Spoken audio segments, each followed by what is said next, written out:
Kapayapaan po ang sumaating lahat. Brother Aaron Bruzo po, isa po sa inyong mga lingkod sa kabanal-banalang Iglesia ng Diyos kay Kristo Jesus. Sa araw po na ito, hindi lamang isang magandang araw ang ipinagkaloob sa atin ng Diyos, kundi isang pinagpalang araw. Blessed dahil makakasama ko ang aking mga mahal sa buhay sa isang okasyon. Importanteng palagi tayong makikisalamuha sa ating mga mahal sa buhay upang kanilang maramdaman ang ating malasakit sa kanila. Dapat ay magkaroon tayo ng palagiang pag-uusap o komunikasyon sa kanila, maaaring sa tulong ng social media o kaya ay kapag may libreng oras ay nagkikita upang mag-banding. At isang magandang banding na ating maibabahagi sa kanila ay sa pamamagitan ng biyayang hatid ng programang Blessed Day. Simula ng umaga at damhin ng pagpapala, araw ay gawing payapa, na Espiritong Banal ang kasama. May matibay na pag-asa, tayo ay mga pinagpala, na tanging sambin ng puso. Ama, salamat po.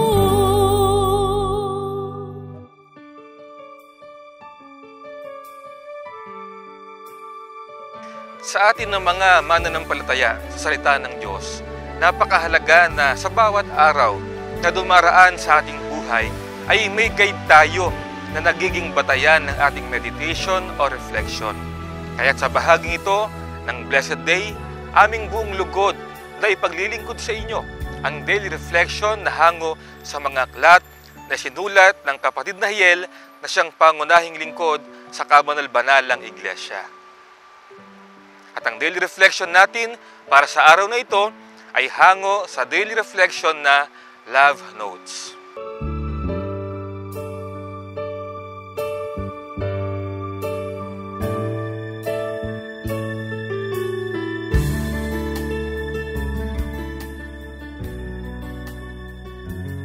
May the Lord Himself, who is our source of peace, give you peace at all times and in every way. The Lord be with you all. 2 Thessalonians chapter 3 verse 16. The Lord Jesus Christ is our God of peace. He is the source and giver of peace within us and among us. His peace is in us, for He dwells in our hearts and in His church. Wherever we go and whatever we do, peace follows us. In whatever situation we are in, we have peace, for He provides it in various forms, ways, and means. Disciples of Christ, enjoy the blessing of genuine peace every day. Ngayon, ang Panginoon din ng kapayapaan ang magbigay nawa sa inyo ng kapayapaan sa buong panahon at sa lahat ng paraan. Ang Panginoon ay sumainyo nawang lahat. 2 Tesalonica 3:16. Ang Panginoong Hesukristo, ang ating Diyos ng kapayapaan. Siya ang pinagmumulan at tagapagbigay ng kapayapaan. Ang kanyang kapayapaan ay nasa atin sapagkat siya ay nananahan sa ating mga puso at sa kanyang iglesia. Saan naman tayo magpunta at anuman ang ating gawin, ang kapayapaan ay sumusunod sa atin. Anumang sitwasyon ang ating kaharapin, mayroon tayong kapayapaan dahil ibinibigay niya ito sa iba't ibang anyo, kasangkapan at paraan. Ang mga alagad ni Kristo ay nagtatamasa ng tunay na kapayapaan araw-araw.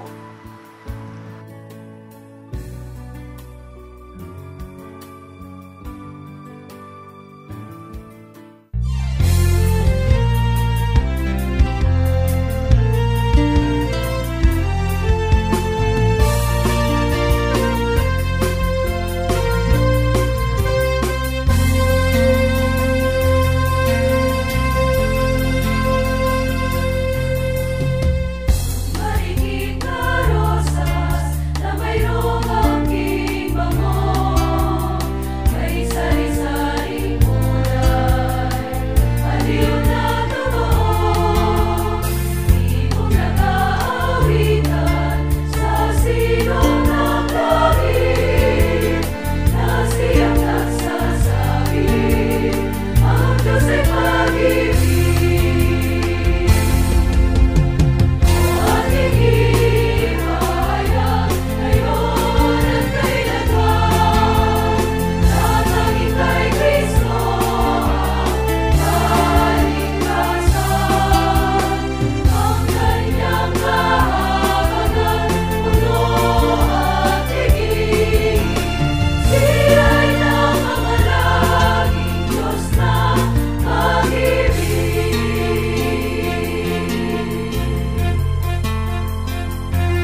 A blessed day to all!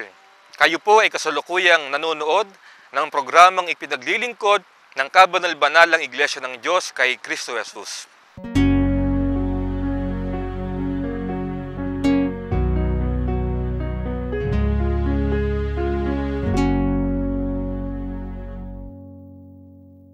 Hindi birong paghahanda ang ginagawa ng marami para sa isang kasalan.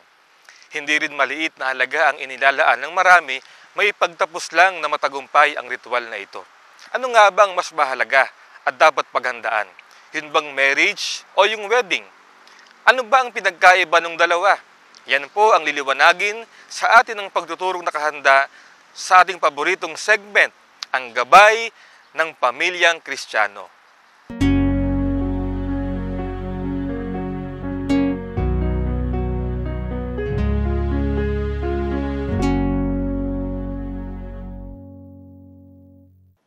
Shalom po mga minamahal na kapatid at mga tagapakinig, taga-subaybay, sumating pong lahat ng kapayapaan ng ating Panginoon. Nawa po ay nasa mabuti tayong lahat na kalagayan at ang biyaya ng Panginoon ay sumating lahat. Sa araw pong ito, ang ating pong tatalakayin ay ukol po sa isang pangyayari sa isang pamilya na talagang hindi po maiiwasan. Ito po yung meron kang anak na lumaki na, nakapag-aral, nagtatrabaho, at syempre nagkaroon ng kasintahan at dumating po yung araw na magpapakasal. So tungkol po sa pagpapakasal ang ating tatalakayin sa araw na ito. At ang pamagat po na aking pinili ay ito, ikakasal ka nga ba? So sa mga magulang at sa mga dalaga at binata, sana po ay maging tulong ito para sa gagawin yung mga paghahanda sa kasalan o pagpapakasal. Meron po akong nabasa na nagsasabi na keep your eyes wide open before marriage, half shut afterward. Ulitin ko po keep your eyes wide open before marriage, half shut afterward.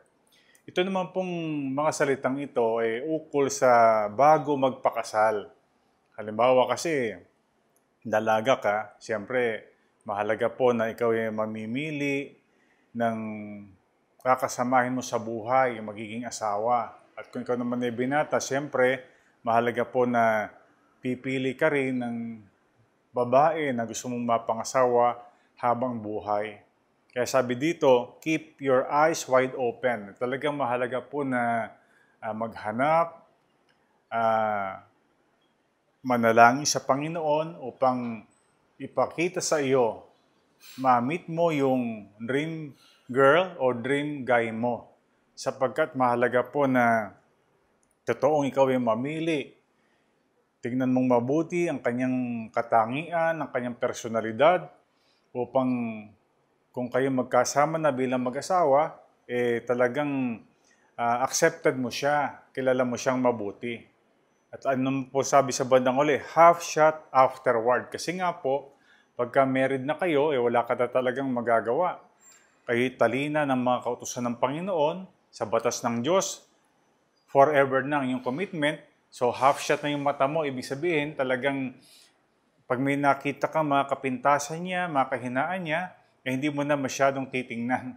Kasi mag-asawa na kayo Magfo-focus na tayo ngayon doon sa kanyang mga good points, sa kanyang mga good traits. Pero hindi po tungkol sa pagsasama bilang mag-asawa ang ating tatalakayin. Ang tatalakayin po natin mismo ay yung pong gagawin paghahanda sa kasalan.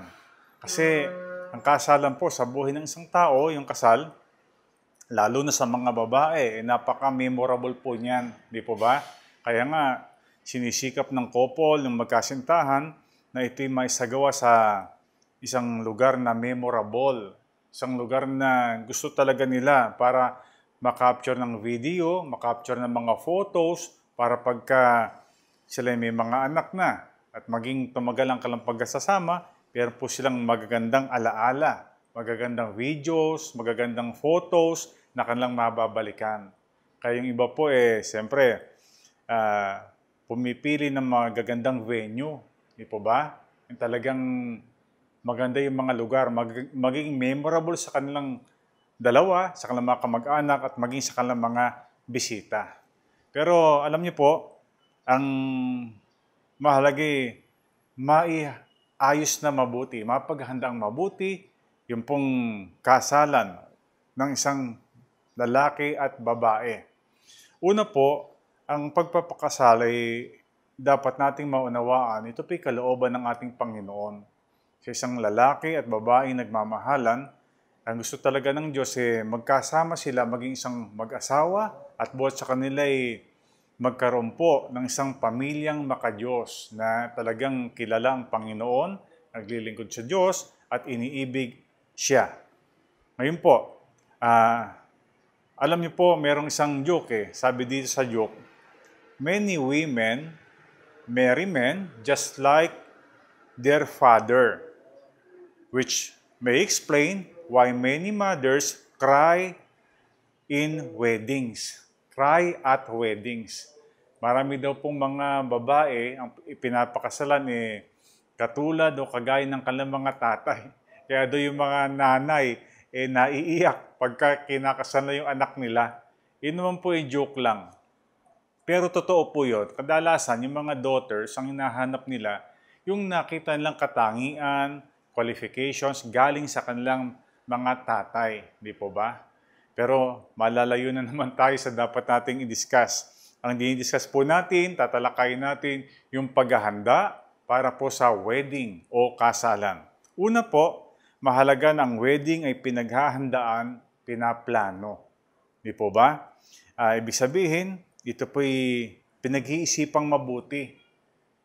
Pinag-iipunan ng pera, ng halaga para talagang magugol sa pagbabayad sa venue, pagbabayad sa mga pagkain, at siyempre doon po sa mga kasuutan at marami pang mga bagay. At ito po'y dapat na pinag-iipunan ng magiging mag-asawa. Pero siyempre, minsan nakakasali sa pag-iipon yung mga magulang at yung mga kapatid o sino man pong pwedeng mag-sponsor, makatulong sa kasalan. Pero alam nyo, higit po mas mahalaga sa paghahanda sa mga material na bagay, mahalaga po na ang isang lalaki at babae, ang isang binata at dalaga ay maging emotionally prepared, spiritually prepared, at syempre yung financially prepared. Mahalaga din po yon. So yun naman talagang mabuti. Ang babae at lalaki mag-aasawa, dalaga at binata, mahalagang emotionally prepared sila. Talagang alam nila, mahal nila ang isa't isa at handa nilang gawin yung mga pananagutan, responsibilidad ng isang asawa, ng isang tatay at ng isang nanay. Dapat po spiritually prepared din sila. Kasi ang disenyo ng Panginoon, kapag ang dalaga at binata yung naging mag-asawa, lalo silang magiging mapaglingkod sa Diyos. Kung sila may mga katungkulan sa church, gawain, lalo nilang mapagbuti ang kanilang mga ministeryo o gawain. At siyempre, hindi natin maialis, mahalaga kayo po ay financially prepared. Merong mabuting trabaho, stable job, yung lalaki at maging yung babae. Kasi magpapamilya kayo Kasi darating ang panahon, bubukod kayo ng tirahan. Mangangarap kayo sa inyong mga magiging mga anak. So mahalaga po, financially prepared yung dalaga at binata. Maging doon pa lamang po sa kasalang gagawin. So una po, iwasan pong maging rush o madalian yung gagawing kasalan. Yan naman nangyayari lang kapag ka po may nangyaring hindi tama, di po ba? Doon sa pagsasama na magkasintahan, maaring nagdalang tao, naobliga magpakasal kaagad, madalian, wala sa plano. So, iwasan po natin yon. Una kasi, hindi po kalooban ng Diyos yun na yung magpapakasal may nangyari ng sexual encounter sa binata at dalaga. Ang kalooban po talaga ng Diyos, kapwa malinis, kapwa pure, yung lalaki at yung babae bago sila magpakasal. So, una, iwasan po yung magkasala sa ganung kahinaan para maiwasan po yung maging madalian ang kasalan. Di po ba? So, ibig sabihin lang, magsimula po kayo sa tamang pundasyon. Yun po ang right foundation ng isang maayos at matatag na married life. Yung sinimulan nyo sa tama ang isang bagay na napakasagrado, napakahalaga sa mata ng ating Panginoon. So, kinakailangan po dyan talaga sa mga magkasintahan yung self-control.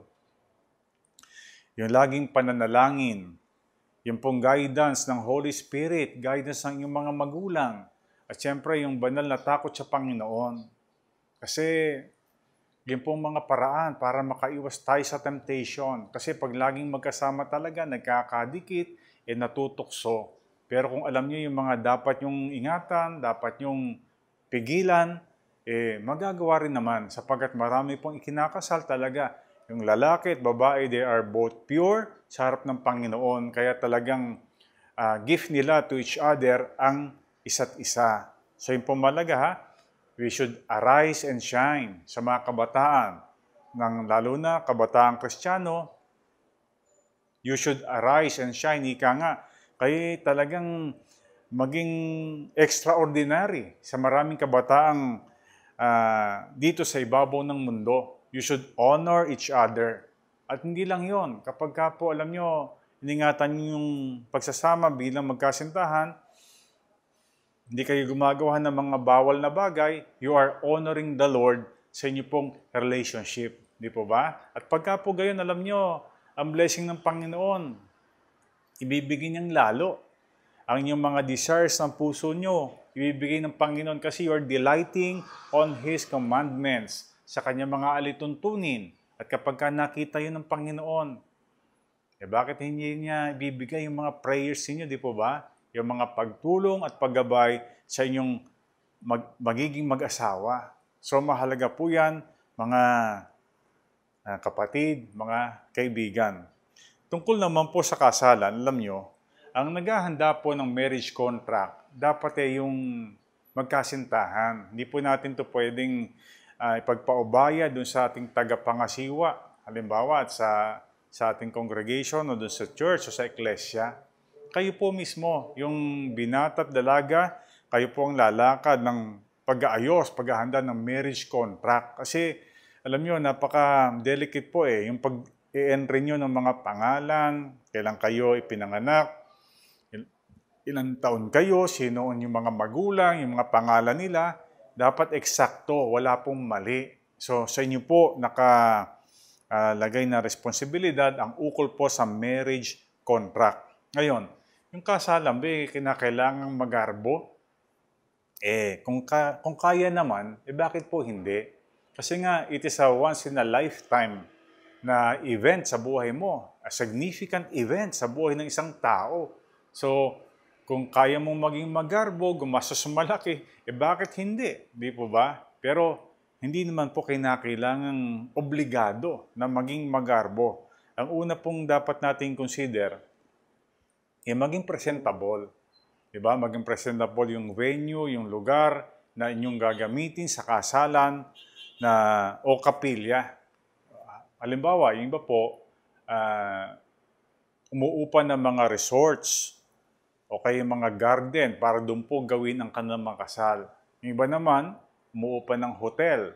Kasi sa mga hotel, meron po mga function room na kung saan pwedeng doon magawin yung kasalan at pwedeng doon na rin yung reception. So, mahalaga lang, presentable. Maayos, malinis. Kung yung sa kapilya, ayusin natin yung kapilya, ipalinis natin, gaya ka ng konti. Sa venue, konting gaya, konting dapat linising mabuti at maging presentable para sa mga bisita at para din sa inyo, sa mga kamag-anak po ng ikakasal. Ikalawa, mahalaga po yung convenience. Convenient, dapat ang mga dadalo doon. Kasi pag napakainit, di ba? Pagka naaarawan, pagka po maingay, di po ba? Hindi po nagiging solemne yung pong sitwasyon, yung okasyon. So, mahalagang convenient una sa inyong ikakasal, di ba? Hindi kayo naiinitan. Hindi kayo naalibadbaran kasi pagka po mainit, pagka po hindi naka-aircon, kaya yung iba, halimbawa, garden wedding, hindi naka-aircon. pinipili nila bandang hapon na para wala ng araw at makulimlim na. Pwede rin po yun. So mahalaga po, convenient. Ano pa? Yung every detail po ng mismong programa ng kasalan, pati yung mga ihahandang mga bagay sa kasalan, mahalaga pong pinag-aaralan, pinaghahandaan ng couple at ng pong mga kamag-anak ninyo na maaari pong tumutulong sa inyo para maisakatuparan yung kasalan.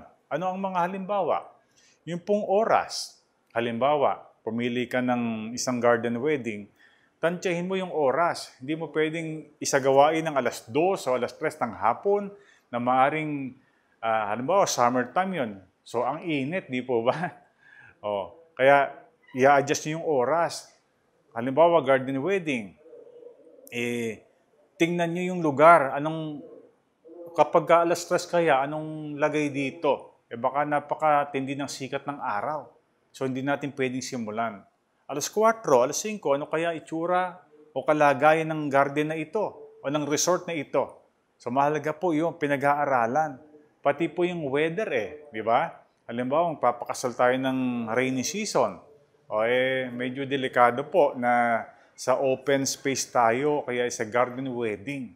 Di po ba? Kasi anytime maaring umulan. Maliban na lang kung meron kayong option. Pagka umulan, pwede nyong gawin dun sa venue na covered o may bubong. Di po ba? So yung pong mga bagay na yan, dapat na pinag-aaralan yung oras, yung weather, yung pong pati yung sunset. Di po ba? Pagka matining pa yung araw, mahirap magsimula ng maaga. Bukod doon, alam nyo, mga kapatid, mga kaibigan, mahalaga po na kung ano yung oras na inilagay natin sa invitation, mahalagang yun po ang ating sundin. Sasabihin nila, karaniwan naman, Filipino time. Ibig sabihin pag nakalagay alas 3, alas 4 yan. Hindi po dapat na gayon. Tayo po yung mga Kristiyano, tayo po yung mga lingkod ng Panginoon, mahalaga po na eksakto kung ano yung oras na ating nilagay, simulan po natin. Kasi alam nyo, may mga bisita, may mga ninong at ninang na talagang on time sila. Kaya minsan, pagka hindi po nasisimulan sa oras, nadidismaya. Di po ba? Kung talagang hindi nyo kayang simulan hanggang ng oras, bakit hindi nyo i-adjust? Alas 4 o alas 5, yan ang kaya nyo. May prepare nyo lahat, hindi kayo magigipit. Di alas 5 ilagay nyo. Di po ba? Hindi yung gagawin mong alas 3, sisimulan pala ng alas 5. Pagka nagkataon, nangyayari, naiinip na yung mga bisita. Di po ba? Yung pong mga ninong at ninang, talagang nadidismaya na. Ako, medyo madalas akong magkasal. Minsan nakikita ko sa mukha ng mga principal sponsor, mga nakasimangot na. Kasi naiinip na. Di po ba? At siyempre, kami rin po na nagkakasal minsan dahil alam naming gipit na, napapabilis tuloy yung pagdi-deliver ng sermon na mahalaga. So, yan po, mahalaga po ito sa mga binata at mga dalaga at sa sino man po na maaaring magkaroon ng mga anniversaries ang gusto magpakasal pa, yan po mahalaga. Simulan natin sa oras, kung ano yung nakalagay po doon sa invitation, yan po ang dapat ninyong matupad para makita rin nila, mga Kristiyano to, eksakto sa oras nagsisimula. Kasi alam nyo, ako may natin ng pong wedding hindi po sa Most Holy Church, pero talaga namang maayos, halos sobra pa ng ilang minuto, sinimulang kaagad. At naging maganda po ang kanilang proseso. So sana magawa po natin yon. Kaya naman nasa anticipation lang, nasa preparation. Pati po yung sequence, mahalaga po na pinag-aaralan po yan. Kung hindi nyo kayang i-rehearse live, kasi minsan magkakalayo po yung mga tauhan isa-isip nyo na. Kumbaga, imagine na po ninyo yung mga mangyayari. Magtanong kayo dun sa officiating minister, dun po sa wedding coordinator, at maging dun po sa nakakaalam ng mga sequences ng kasalan sa Most Holy Church. Di po ba? Kung may kinakailang ihanda ng mga kasulatan, yung mga babasahin, ipahanda nyo na yon. Sino bang unang papasok? Sino unang magdadala ng mga simbolo ng kasalan? Kailan papasok yung ring bearer? may dala ng cup and wine. Di po ba? Mahalagang alam nila kung kailang punto sila ng kasalan tatayo para hindi po sila nabibigla. Minsan, may pinababasa sa best man, tsaka sa maid of honor, noon lang nila nakita yung babasahin. Nabibigla. So mahalaga po yung pati sequence, ma-anticipate doon po sa programa para po maging smooth ang daloy ng mga pangyayari sa kasalan. So yung pong program, mahalaga pong pinag-aaralang mabuti at ini-imagine kung ano yung maaring mangyayari. So tandaan niyo po mahalaga na yung program talagang makita ninyo. At mahalaga rin po, alam nyo, tansyahin nyo rin yung mga minuto, yung mga oras na maaaring magugol. Halimbawa, doon po sa paglalagay ng mga simbolo ng kasalan, yung lambong, yung veil, yung paglalay sa kandila o sa ilawan, tansyahin nyo po para matansya nyo rin kung anong oras maaaring matapos yung buong kasalan. Di ba? Para pati yung kung kailan kakain, anong oras kakain, alam ninyo. Napakamahalaga po niyan, mga kapatid. Kasi sa dami ko na po nang napuntahang kasalan, medyo naranasan na po naming mag-asawa yung mga pangyayaring yaon. So, yung programa, mahalaga po na maihanda. Inform po natin yung mga involved na persons doon po sa mga ritual ng kasalan. Pati yung pag-awit, kung meron kayong kinuhang kapatiran nating aawit, kausapin nyo rin kung kailan sila aawit at ilan yung kanilang mga aawitin. At mahalaga, alam nyo po, sa mga ikakasal, aking ipinapayo, maghanda kayo ng wedding vow. Wedding vow, napakahalaga po niyan. Yan po ay ginagawa bago isuot yung singsing, yung wedding ring. Yan po ay panunumpa ninyo sa isa't isa at panunumpa nyo rin sa mga witnesses at higit sa lahat, panunumpa ninyo sa Panginoon. Kaya ang bilin ko nga, pagka may mga wedding vow, huwag lang yung nakasulat sa cellphone na ginagaya yung mga artista, binabasa sa cellphone na maaari pong mabura. Di ba? Nakasave naman paano kung mawala cellphone, masira yan. Ang payo ko po, sana maisulat ninyo sa isang pwedeng sulatan na pwede nyong itago, kaya i-frame. I-frame nyo para ilagay nyo sa isang lugar para everyday pwede nyong mabasa at maalala itong isinumpa ko, itong wedding vow ko sa aking asawa na dapat kong gawin. Kaya halimbawa, nagkaka-conflict na kayo, nagkakaaway. Di ba ito sabi mo? Di ba? Kaya yun po pinapayo ko I-frame ninyo yan, ingatan ninyo para nagkakaroon kayo ng mga conflicts, misunderstandings, kailan nagmamahalo yung pagmamahal, di po ba? O yan, maaalala nyo yung isinumpa nyo sa isa't isa at isinumpa nyo sa Panginoon. Alam nyo po, isa pang mahalagang aspeto, yung pong solemnity ng ating kasalan. Kasi it is a solemn ritual, yung pagkakasal. Seryoso po yan, sagrado sa mata ng ating Panginoon. So, we should always plead for silence. Sana tahimik yung lugar, yung paligid. Sana lahat ng tao ay makinig din. Pwedeng ito po gawin ng yung MC o kaya mismong officiant o yung minister na patahimikin o iwasan yung pagkukwentuhan. Kasi alam nyo, maraming dumadalo sa kasalan. Ang nakikinig lang talaga yung mga secondary at principal sponsors.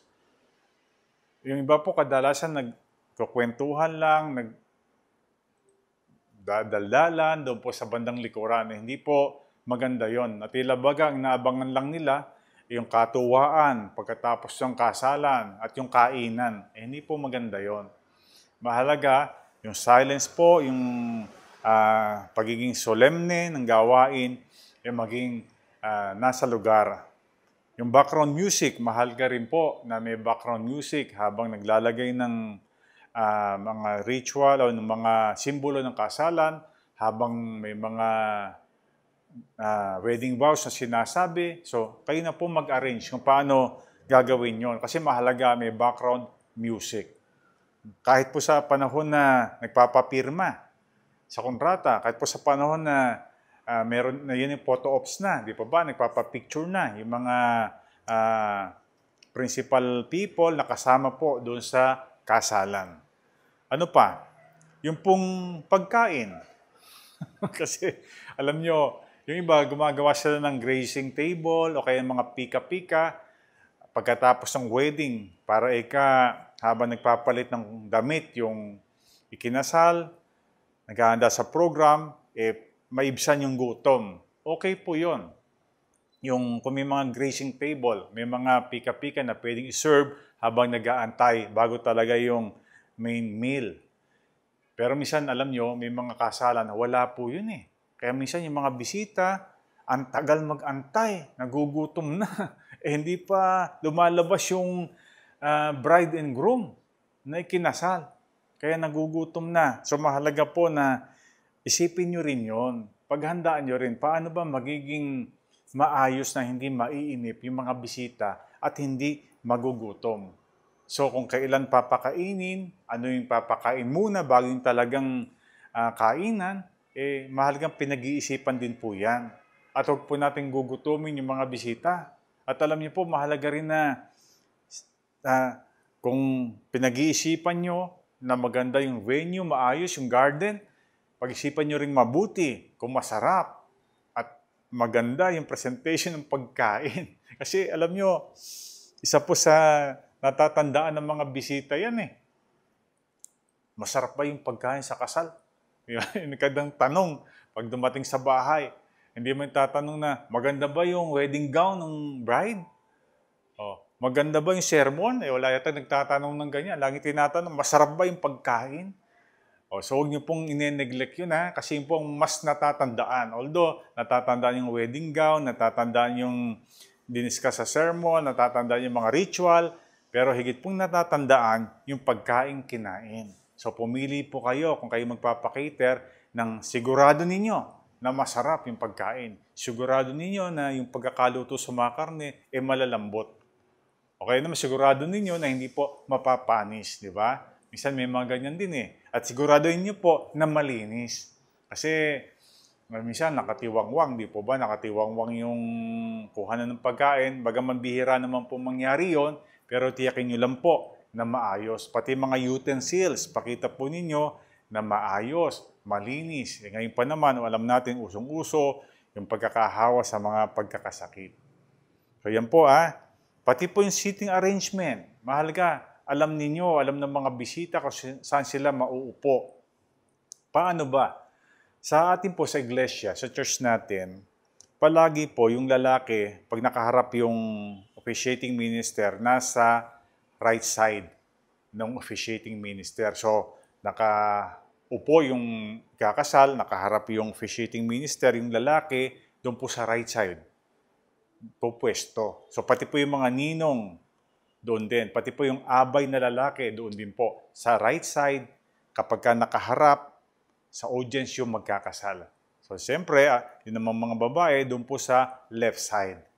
Pati po yung mga ninang at yung mga abay na babae. So yun pong arrangement sa kasalan. At ngayon, doon din po siyempre, doon po sa arrangement sa kainan, mahalagang maayos din. Karaniwan naman yung mga principal sponsors, meron talagang designated na tables, designated seats kasi VIP sila di ba? Sila kasi mga pinili na maging pangalawang mga magulang. So mahalaga po yan Pati po yung upuan pala ng parents doon po sa mismong kasal. Siyempre, doon po sa lalaki, doon sa side ng lalaki, doon po yung nakaupo yung kanyang mga magulang. Sa side ng babae, doon po sa likod, sa tagiliran ng babae, nakaupo ang kanyang mga magulang. So, sana malinaw po yan para sa ating mga paghahanda sa kasalan. So, mahalaga din po yung coordination between sa MC at doon po sa officiant, doon po sa ministro, at syempre pati po sa mga wedding singers, pati po sa mga handlers nung event na yaon.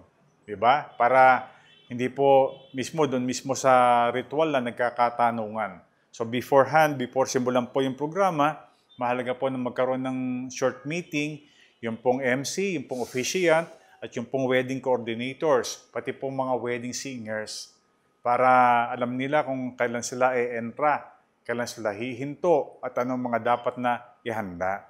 So, yun po ay mahalagang napaghahandaan at pinag-iisipan ng mga ikakasal. Ano pa yung mga bagay na kailangan? Ihanda niyo po yung kailangan na halimbawa, yung pong veil, yung pong cord, yung pong wedding vow, siyempre nabanggit ko na, siyempre wedding ring, yung Bible, yung cup and wine. Kasi minsan sa sobrang hadalian, may nakakaligtaan. Ang mangyayari, babalikan sa bahay, madidelay na tuloy yung kasalan. So hindi po magandang nangyayari yon. So gumawa po kayo ng checklist ha. Paghandaan nyo yan, sulat nyo yung mga kailangan. Bago umalis ng bahay, pumunta sa venue, pakicheck nyo na kompleto. So yun po yung mahalaga para maging smooth, tuloy-tuloy ang ating gawain. Simulan sa oras at maging masayang lahat. Talagang pagkatapos ng wedding, sasabihin, ako'y nabiyayaan sa wedding ni ganito eh. Kasi mabiyaya yung aking narinig na sermon, ang bilis ng flow ng ritual, pati sa kasalan, hindi kami matagal nag-antay, hindi kami nagutom. Tapos yung program talagang ayos na ayos. Even pagkatapos ng kasalan, di ba, may program doon, mahalaga po na pati yun, ipinag-uusapan po at tinatalakay ng mga ikinakasal. Huwag po ninyong pabayaan na diktahan kayo nung hinire ninyo na maging wedding coordinator o wedding yung mag-program, nung handa ng program doon po sa programa after the wedding. Di ba nangyayari yun eh, pagka doon na bago kumain, may program. Huwag yung pabayaan, madiktahan kayo nung gusto nung magiging host ng program after the wedding. Tiyakin nyo po na tayo bilang mga Kristiyano, kasang-ayon sa kalooban ng Panginoon, di ba? Walang mga salitang bastos, di ba? Walang mga green jokes. Mahalaga po yon. Kasi sagrado yung kasalan eh. Even after the wedding, yung panahon po na nagse-celebrate na tayo dahil sa dakilang pag-ibig ng Panginoon, kalooban niya kasi yon. Pinapangyari niya, dapat lang talaga yung coordination, yung maging sagrado, maging maayos po. So, ganun po Sana huwag kayong padidikta. Huwag kayong gagaya sa mga artista, sa mga celebrities, kasi ginawa nila yun. Artista sila tayo Kristiyano, di po ba? Ngayon naman, sa pagpili ng mga ninong at ninang, pangalawang magulang, huwag kayong maging, huwag maging financially motivated. Minsan, kukuha ng ninong at ninang, hindi naman kakilala. Kasi alam na may kaya o mayaman. Para pong obvious na obvious ang dahilan, alam nyo kasi sila, may kakayahang magregalo. Di po ba? Pero, ewan ko lang po sa iba, pero para po sa akin, hindi dapat na maging financially motivated tayo sa pagkuha ng magiging pangalawang magulang. Ang mahalaga, alam natin na mapapayuhan tayo sa panahon ng kailangan may makikinig sa atin pagka may problema, may panahon sila. At alam natin sila po makatutulong sa ating kilala natin to, kahit paano acquainted tayo sa kanila. At mahalaga po sa dalaga at binatang magpapakasal, kung maaari puntahan ninyo sa kanilang mga bahay. Pag-o-honor po sa kanila yun pupuntahan nyo sila talaga para sabihin na kayo po napili aming maging ninong o ninang. At sila naman po yung matutuwa. Di po ba? Pagka pinuntahan nyo, maliban na lang na sabihan kayo, kahit hindi na kayo pumunta kasi napakalayo ninyo. Yun, pwede yun. Di po ba? So yun po, ang mga mahalaga na ikonsidera ng magkasintahan na magpapakasal. So sana po ang mga tinalakay na ito maging munting tulong sa inyo, sa inyong pagpapakasal na gagawin. Tandaan po natin ang ating motivation palagi to honor the Lord. At may tanghal din naman ang kabanal-banalang iglesia para makita nila ang ganda, ang sagrado na kasalan sa atin, nabibiyayaan sila at tayo po ay nakapapangaral.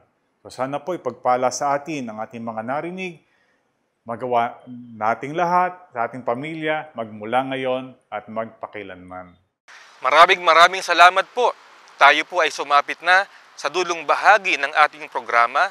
At bago po ang pasamantalang pagtatapos ng programang ito, tayo po ay mag-uukol ng isang panalangin upang ating hingin ang patuloy na pagpatnubay at pagpapala ng Diyos sa mga kasunod pang oras ng araw na ating lalakaran. Inanyayahan ko po kayo na pumikit at sama-sama nating ipaabot sa ating dakilang Diyos ang ating panalangin. Aba, Panginoon naming Diyos, Ikaw na punong-puno ng pagmamahal sa amin na iyong mga anak. Ikaw ang siyang nag-iisip ng mga mabuting plano at pangarap para sa amin. Sapagkat kami po ay iyong totoong iniibig. Nais mo po na maging ang amin pong future, ang amin pong hinaharap na buhay ay maging masagana at matagumpay. Maging ang amin pong mga pag-aasawa o mga pagpapamilya. Nais mo, Panginoong Diyos, na ito po ay maging ayon na palagi sa iyong banal na kalooban.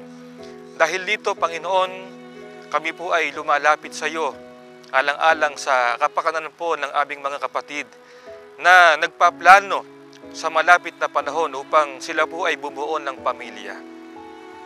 Dalangin namin sa iyo, Panginoong Diyos, na pagpalain mo po sana ang mga minamahal naming mga kaibigan na ito at mga kapatid na ito.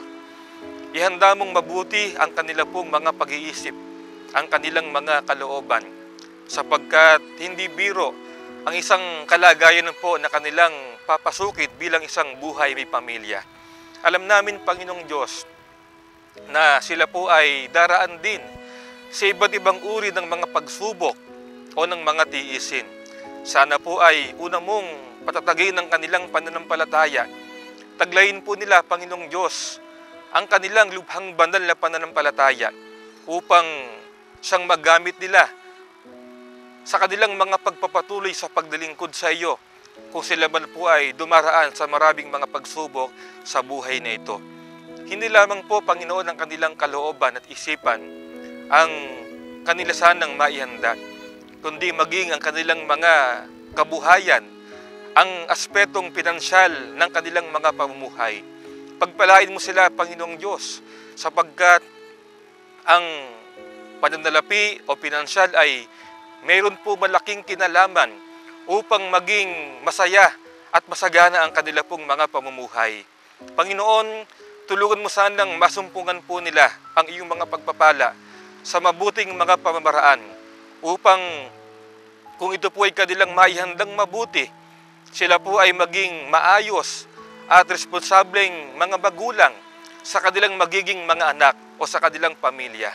Pagpalain mo, Panginoong Diyos, ang amin pong mga kapatid na ito na nangangarap, nagpaplano na magkaroon po ng isang masayang pamilya. Sana po ay mapangasiwaan nila ng mabuti ang kanilang sangbahayang bubuuin. At sa tulong mo, Panginoon naming Diyos, sana po ay maihanda nilang mabuti ang lahat-lahat upang kung maggagayon ang kanilang pagpapamilya ay hindi maging pabigat sa kanilang mga pagdilingkod sa iyo, kundi ito po ay maging inspirasyon po nila upang sila ay lalong magpuri at magpasalamat, sumamba sa iyong dakilang pangalan. Pagpalain mo po, Panginoon, ang buong maghapong ito, ang buong araw na ito na amin pong lalakaran, ang iyong pag-iingat, nawa ay patuloy naming maranasan. Ang lahat po ng ito ay magalang po naming idinadalangin sa iyo at amin pong ipinakikiusap sa pangalan mong Diyos at Kristo Jesus na aming tagapagligtas. Amen. Maraming salamat po sa inyong pagtangkilik sa palatuntunang ito ng Kabanal-Banalang Iglesia ng Diyos kay Kristo Jesus. Kung nais po ninyong mapanood ng iba pa naming programa, mag-subscribe sa ating YouTube channel na The Most Holy Church at bisitahin ang aming Facebook fanpage na MHC Media. Upang lubos po ninyong makilala ang Kabanal-Banalang Iglesia ng Diyos kay Kristo Jesus, bisitahin ang ating official website na www.mostholychurch.com. Para naman po sa inyong katanungan, prayer request, o libreng Bible study sa inyong tahanan, i-post lamang ang kahilingan sa comment section ng programang ito. Maaari din po kayong tumawag o mag-text sa mga sumusunod na numero. Sa Smart o Talk and Text, 0909-555-5009. Sa Globe o TM, 0926-383-0454. Sa Dito SIM, 0991-419-2027. at sa landline 8255-6949 o 8553-0946. Maraming salamat po.